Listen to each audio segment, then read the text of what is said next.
Assalamualaikum warahmatullahi wabarakatuh. Perkenalkan, nama saya Nita Septia, NIM 19631071 dari Prodi Perbankan Syariah kelas 4C. Jadi di video kali ini saya ingin menyampaikan beberapa materi yang telah saya pelajari untuk memenuhi tugas akhir mata kuliah Matematika Ekonomi yang diampu oleh dosen Bapak Muhammad Abdul Ghani MAK. Semoga bermanfaat untuk kita semua. Oke, langsung saja kita simak video berikut ini. Oke guys, aku bakalan jelasin mengenai fungsi eksponen dan variabel bebas dan variabel terikat. Jadi aku bakalan jelasin yang pertama yaitu fungsi eksponen. Jadi eksponen merupakan perkalian bilangan yang sama secara berulang-ulang. Kita kasih contoh nih. Jika kita mengalihkan angka 7 secara berulang-ulang sebanyak 4 kali, yaitu 7 dikali 7 dikali 7 dan dikali 7 sebanyak 4 kali tadi, itu sama dengan 2401. Nah, kita dapat menuliskan dalam bentuk eksponen. Nah, penasaran nggak nih gimana bentuk eksponen?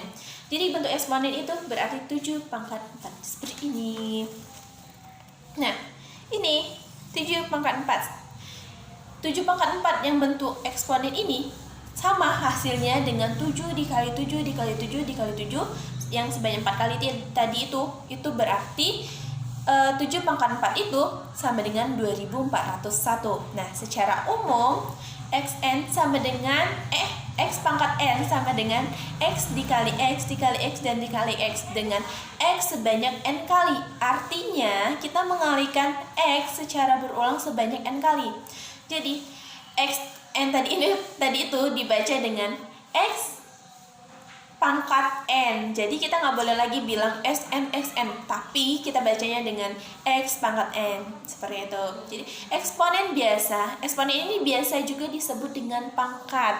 Maka pada perpangkatan x pangkat y ada nilai x pangkat y, maka bacanya x pangkat y. X disebut sebagai basis bilangan pokok dan y disebut dengan pangkat. Eksponen ini sering kita kenal dengan sebutan pangkat. Definisi dari eksponen adalah nilai yang menunjukkan derajat kepangkatan. Jadi berapa kali bilangan tersebut dikalikan dengan bilangan tersebut juga. Nah, bentuk a pangkat n, jadi bacanya itu a pangkat n, jadi bukan an atau jadi a pangkat n seperti ini. Cara nulisnya a lebih besar dan n itu kecil. Oke. Ini bacanya a pangkat n, disebut bentuk eksponensial atau perpangkatan. A ini disebut dengan bilangan pokok atau bilangan basis dan n disebut eksponennya. Jadi n ini adalah eksponennya. Sifat-sifat eksponen bilangan real. Jika a dan b bilangan real serta x dan y bilangan real, maka berlaku hubungan seperti ini. Selanjutnya kita ada untuk pertambahan pada perpangkatan. Kita mulai dari perkalian ya. Misalnya a pangkat x dikali dengan a pangkat y, maka sama dengan, nah ini kan kita bingung gimana nih ngaliinnya. Nah, ini ada rumusnya nih, ini rumus umumnya. Jadi a ini tadi dikali a ini tadi x plus y. Nah, jadinya seperti ini. Jadi jika pangkat ini tadi dikali, maka pangkatnya ditambah. Jadi a pangkat x dikali a pangkat y sama dengan, atau cara ngerjainnya itu a pangkat x plus y. Jadi nanti nilainya bakalan ketemu. Kita ambil contoh seandainya ini hanya berlaku pada nilai pokok yang sama ya. Jadi kalau nilai pokoknya ini berbeda, rumus ini tidak akan berlaku. Kita ambil contoh seandainya 3 pangkat 2 plus 3 pangkat berapa ya? 1 pangkat 3. Oke, dikali ini 3 pangkat 2 dikali 3 pangkat 3. Nah, ini kan bilangan antara 3 dan 3 ini sama. Jadi cara nyelesainnya 3 itu kita bikin angka 3 terus 2 plus 3 seperti ini. Nah, jadi itu hasilnya 3 pangkat 5. Jadi hasilnya itu adalah 3 pangkat 5. Untuk mengetahui 3 pangkat 5 itu berapa, tinggal kita kali aja. 3 kali 3 kali 3 sampai 5 kali, seperti itu. Oke, lanjut ke rumus kedua, yaitu jika dalam kurung A kali B pangkat X. Nih, gimana nih caranya? Itu kita bisa lakukan dengan cara setiap angka pokok tadi itu dikalikan dengan pangkatnya. Jadi sama dengan A pangkat X dikali B pangkat X, seperti itu. Oke, kita lanjut. Gimana kalau pembagian? Jadi kalau pembagian pangkatnya dikurang, kalau perkalian pangkat ditambah, dan kalau untuk pembagian pangkat itu dikurang. Selanjutnya yaitu fungsi eksponen. Jadi fungsi eksponen adalah salah satu fungsi yang paling penting dalam matematika. Biasanya fungsi ini ditulis dengan notasi. Notasi seperti apa? Notasinya itu EXP dalam kurung X atau EX, di mana E adalah basis logaritma natural gitu. Sebagai fungsi variabel bilangan real X, grafik E pangkat X selalu positif dan nilainya bertambah. Fungsi eksponen ini adalah bilangan real X ke A dengan ketentuan A ini tadi lebih besar dari 0, A lebih besar dari 0, A tidak sama dengan 1, dan X merupakan elemen dari F. Fungsi eksponen memiliki sifat sebagai berikut. Gimana nih sifat-sifatnya? Yang pertama yaitu kurva yang terletak di atas sumbu X yang bekerja sebagai bilangan positif. Yang kedua yaitu sifatnya grafik tegak lurus sumbu Y dengan titik 0,1. Sifat yang ketiga, grafik yang menanjak pada bilangan X lebih besar dari 1. Sifat yang terakhir yaitu grafik yang menurun pada bilangan 0 kurang dari X dan X kurang dari 1. Adapun sifat-sifat dari fungsi eksponen. Yang pertama, kurva terletak di atas sumbu X. Yang kedua yaitu memotong tegak lurus sumbu hanya di titik 0,1. Yang C yaitu mempunyai asimptot datar Y. Mempunyai asimptot datar yaitu Y sama dengan 0. Sifat yang keempat yaitu monoton naik dari kiri ke kanan untuk A kurang dari A lebih besar dari 1. Sifat yang terakhir yaitu mempunyai fungsi inverse. Oke, selanjutnya bentuk bilangan eksponen. Dalam fungsi eksponen terdapat bentuk bilangan eksponensial. Bilangan eksponensial ini apa? Jadi bilangan eksponensial adalah perkalian bilangan yang sama sehingga bilangan tersebut dapat berulang dengan makna yang sama sebagai singkatan dari bilangan. Jika suatu bilangan real dan X bilangan bulat positif, maka persamaan eksponensial merupakan hasil kali bilangan sebanyak n faktor dan dapat ditulis seperti ini. Oke? Gimana saya nulisnya? A pangkat X jadi sama dengan A kali A kali A kali A dan seterusnya seperti ini. Nah, ini keterangannya. A ini adalah basis bilangan berpangkat dan X ini adalah pangkatnya. Itulah bilangan eksponensial.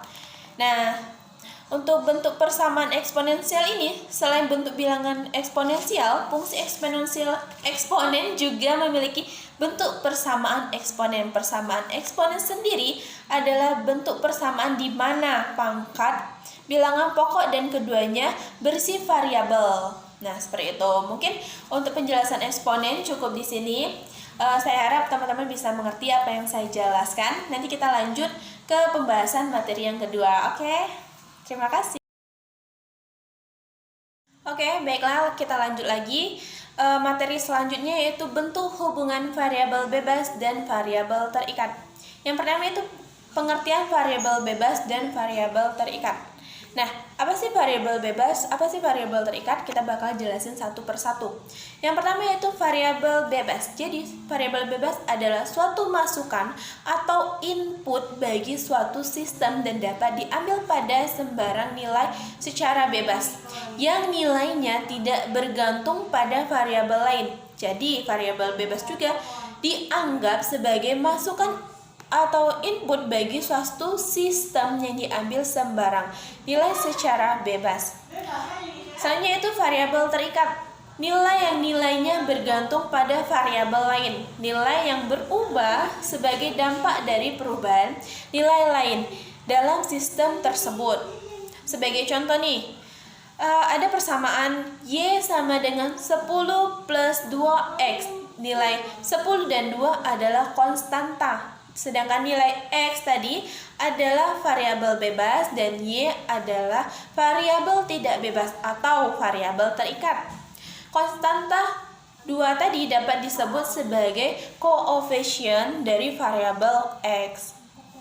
Oke, udah ketahuan kan apa itu variabel bebas, apa itu variabel terikat, dan udah saya jelasin juga masalah contohnya. Selanjutnya kita beralih mengenai hubungan variabel bebas dan variabel terikat. Yang pertama yaitu hubungan asimetri. Apa sih hubungan asimetri? Jadi hubungan antara satu variabel dengan beberapa variabel bebas atau dengan variabel terikat. Ada dua jenis, yaitu yang pertama hubungan variabel bivariat. Nah, dari kata bivariat, bi itu berarti dua. Jadi hubungan antara dua variabel. Contoh, hubungan antara kegigihan berbisnis dengan kesuksesan bisnis. Jadi kegigihan bisnis variabel bebasnya yaitu kita ganti dengan huruf X, dan kesuksesan bisnis adalah variabel terikat Y. Jadi dia ini saling berhubungan. Selanjutnya itu hubungan variabel multivariat. Jadi multi ini ada banyak. Kita ambil di sini ada hubungan antara 3 variabel atau lebih. Contohnya adalah hubungan antara kegigihan berbisnis, semangat berbisnis, dan kekuatan mental dengan kesuksesan bisnis. Jadi variabel bebasnya adalah kegigihan bisnis X1, semangat berbisnis jadi X2, dan kekuatan mental X3. Sedangkan variabel terikatnya adalah kesuksesan bisnis. Jadi mereka itu saling terikat ketika kalau ingin mencapai kesuksesan bisnis. Oke?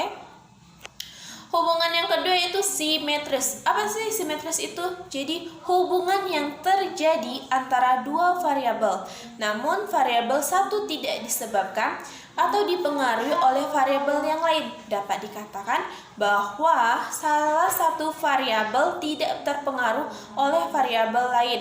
Contoh nih, ada variabel modal besar atau Y1 dan variabel semangat berbisnis, kita kasih tanda Y2, merupakan variabel terikat yang dipengaruhi oleh variabel kesuksesan, atau kita kasih tanda X. Jadi, kedua variabel terikat tersebut berhubungan, maka akan tetapi suatu variabel tidak bisa dipengaruhi oleh variabel lain.